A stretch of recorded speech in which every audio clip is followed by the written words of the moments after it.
Week-end en sport, mesdames et messieurs, amoureux des sports, bienvenue dans ce nouveau numéro de votre tranche d'animation sur Mandico Télévision, votre tranche qui vous parle des nouvelles perspectives sportives du continent et aussi du pays. Alors, nous allons commencer par la Coupe du Congo qui est à son étape de quart de finale. Hier vendredi, l'OC Renaissance du Congo a été éliminé aux épreuves de tir au but 3-0 face à l'FC Tanganyika. Après avoir fait G égale d'un but partout, le FC Renaissance a été éliminé. Mais à la fin de cette rencontre, il y a eu des événements qui ont marqué, des événements choquants. L'arbitre du match a été attaqué heureusement par les supporters de ces derniers clubs. Alors, toujours dans la même journée, le DC Virunga a été aussi éliminé par Chinkas de Mbujimaï. Après les scores de 0 but partout, les deux équipes se sont départagées au tir au but.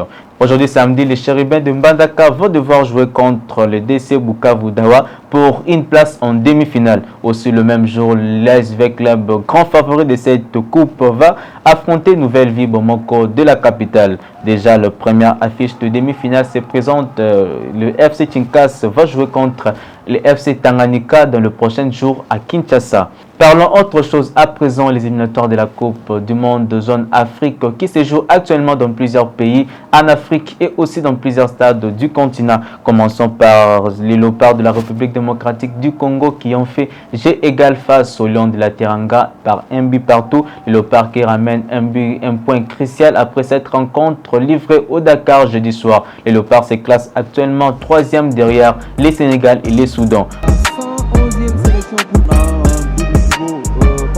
Idriss Gana et devant eux Ilima et avec le duo d'attaque Sandy Jackson et qui va essayer de retrouver Jackson et la sortie de Berto Dimitri. Attention à cette petite balle, Jackson et le gardien est bien revenu dans les pieds de l'attaquant des Lions du Sénégal. C'était une chaude alerte dans le camp congolais. Ouais, tout à fait. Je pense qu'il y a eu un pressing sur le gardien de Jackson, le gardien qui a voulu. Les Congolais n'hésitent pas à aller au duel, on les connaît très. Kakuta, son pied gauche, la frappe de Kakuta et la prise de balle front avec la République démocratique du Congo, Axel Twanzebe. Mendy qui rate sa passe, c'est ce Gana qui vient tirer, la tête écrasée d'Abdoulaye Seck. Mazembe, le centre de Meshak Elia et la tête de Samuel. C'est plus Kalidou Koulibaly de l'ampleur de jeu et il fait un pressing individuel sur Kalidou Koulibaly. Mandiaye, le jeu simple, capté de Manouissa dans la séquence de réparation, il était en position de hors-jeu.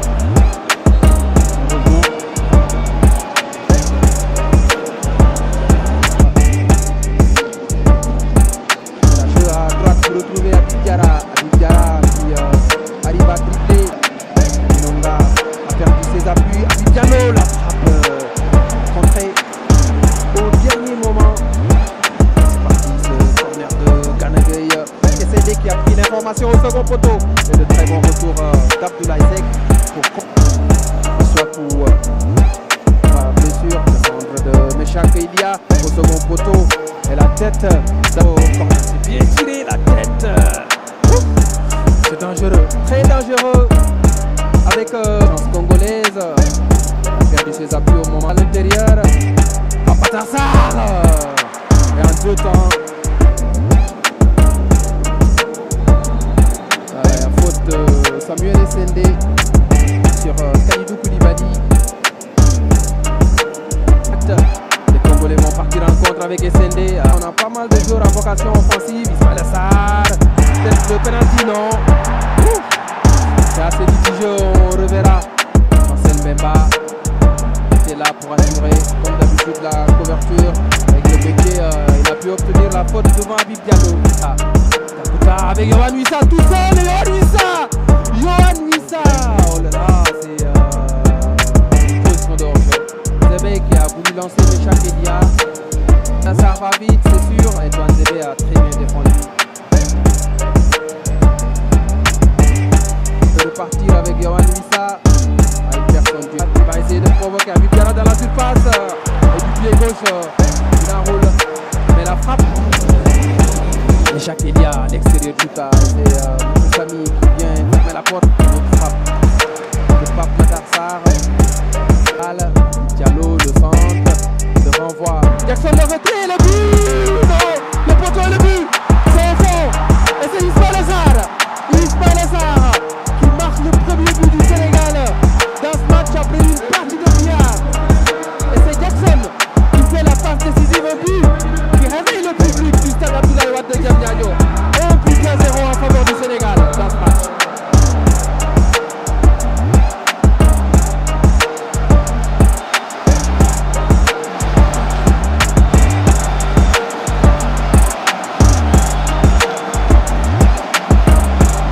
La défense congolaise a été surprise par la passe sur Jackson qui a fait le boulot, le débordement et le retrait.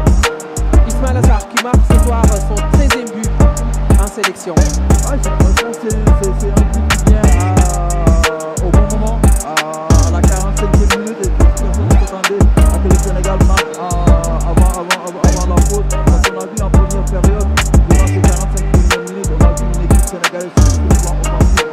Notre trio de devant, ni Eliman, ni Adil, ni Jackson sont arrivés à Non, là, il va jouer pour son partenaire. On voit le terrain sénégalais avec Niakhaté qui était à la ligne. Jackson face à 3-4 défenseurs congolais par Antoine Zébé qui a bien défendu. Très bien défendu le défenseur congolais. Lui, il est dans le match. Ouais. Ismaël Assar. C'est un peu à l'image de sa saison. Jackson. Et le drapeau s'est levé. Le drapeau s'est levé. Jackson était en position de match. Et tous amis qui la lutte avec Axel Kouandébé, obligé de faire la faute. Le deuxième ballon avec Jackson, la frappe de Jackson, on fait écraser. C'est une sortie qui lance Habib Diallo qui a réussi le dribble face à Selmemba. Jackson vers l'intérieur. Jackson. Il y avait de l'idée, mais la précision, on n'y était pas.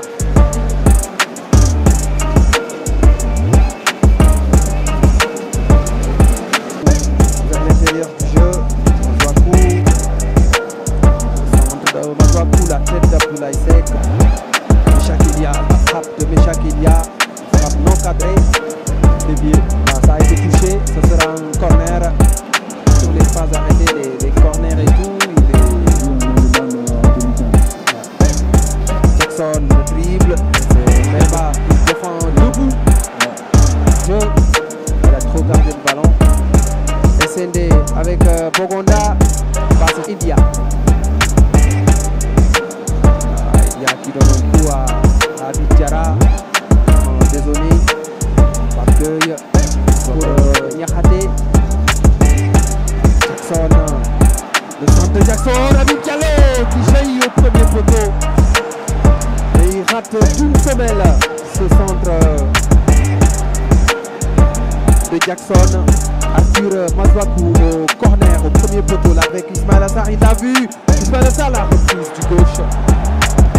Bon ballon d'Habib Diarra.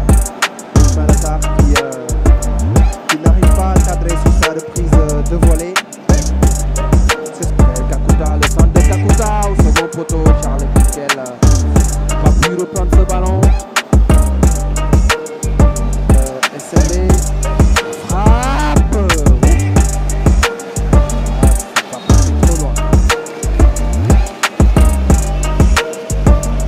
Samuel SLB, ça cafouille un peu, hein. Il faut dégager en catastrophe. Et ce sera l'occasion pour lui de marquer son premier but avec le Sénégal. Et non, comment il a fait pour rater encore ce ballon? Rater ça. Centre de Fiston Maélé, la frappe de Fiston Maélé. Je vous le disais il y a quelques minutes. Fiston Maélé qui égalise pour la RDC à la 86e minute. C'est un véritable renard de surface. Un attaquant qui n'a pas besoin de 4 occasions pour marquer. Ce que Jackson a raté tout à l'heure, lui il l'a eu, il l'a mis au fond et la RDC égalise face au Sénégal à 5 minutes de la fin du match.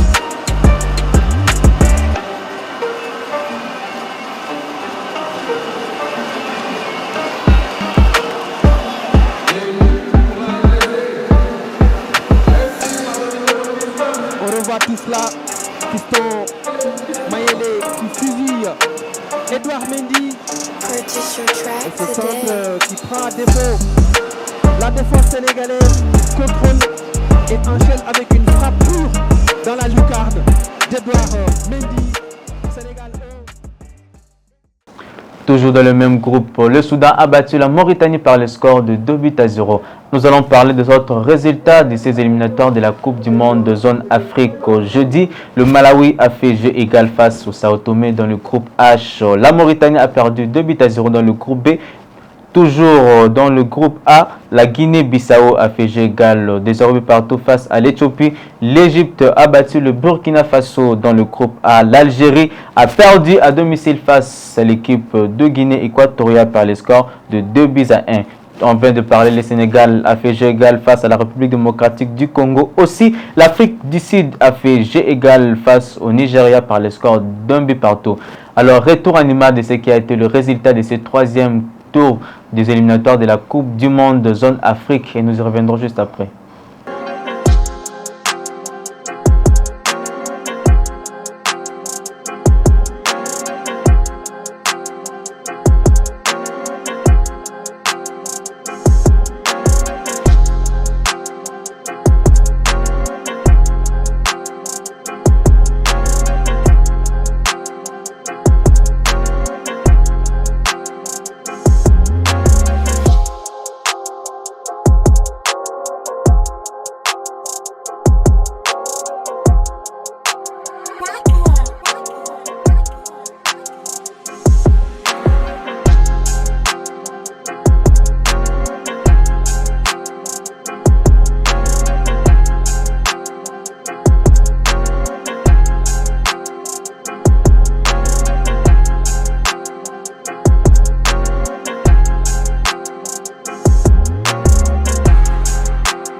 Continuons toujours dans les éliminatoires de la Coupe du Monde. Le Cameroun va affronter les Cap-Verts et la Gambie sera face aux Seychelles. Alors les dimanches, les Léopards vont affronter l'équipe du Togo. Les deux équipes s'étaient déjà affrontées la dernière fois, remonte en 2017 lors de la Coupe d'Afrique des Nations qui s'était déroulée au Gabon. Et pour finir, parlons des trophées des champions 2025.